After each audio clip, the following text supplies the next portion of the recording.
Hello and welcome to Steps to Maths, and today in algebra we're going to be looking at simplifying and we're going to be looking at expanding. We'll look at expanding in 1 minute. We'll look at simplifying first. So whenever we're working through our calculations on a particular problem, a physics problem, whatever it happens to be, we end up with expressions that need to be tidied up. So remember, an expression is any collection of values, whether they're numbers or algebra. Let's have a look at the case with just numbers. So we've ended up with 1, 2, 3, 4 terms in this expression, and we know that we can add all these things together. We can have our 4, our -7, our +8, and our -2. We can put them all together and we end up with +3. So we've gone from having 4 terms in our expression to having 1 term in our expression. And if we tidy up like this, simplifying is just tidying up. It makes it easier for us to work on what we're doing as we go along. Okay? If we're tidying up, we go from 4 terms to 1 terms. It just makes us easier. It makes things a little cleaner and easier to work with. Let's have a look at another expression. 3x plus 4 minus 2ab plus 3 minus 7ab plus 4x. Let's have a look at this. Now, x is some unknown value.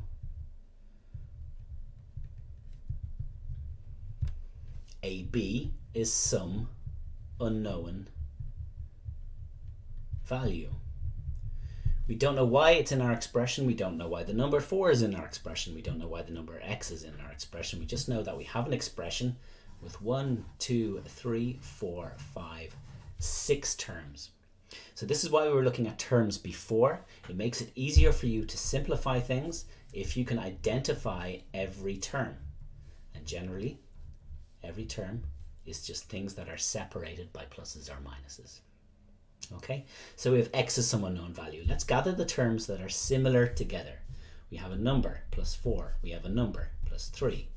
How many x's do we have? We have plus 3 x's and we have plus 4 x's.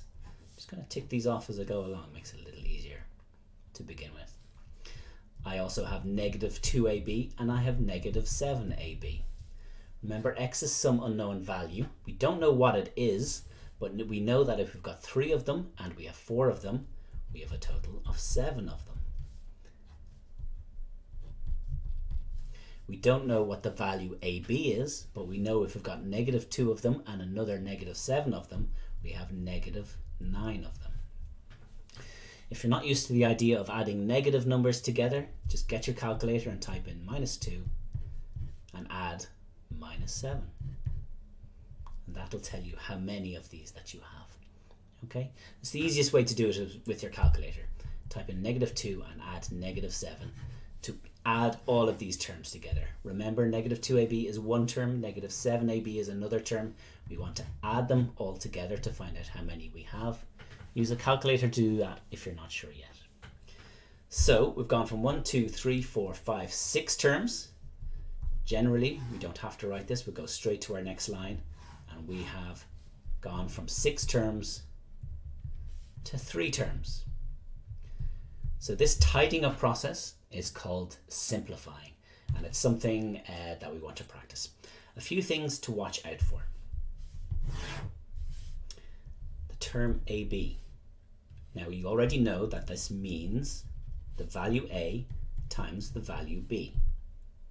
But we also know that A times B is the same as B times A. So when you see the value AB, you might see the value BA. It's better to write it alphabetically so you don't confuse it. But if you see an AB and a BA, just remember that they are the same type of thing. Change your BAs to ABs and then you can add them together a little easier. Okay, so that's just one little thing to watch out for and you'll get that. Okay, so that's simplification. It's just a tidying up process. And I'm going to give you some questions on that and we can look at expanding the next day. Okay, all the best with that.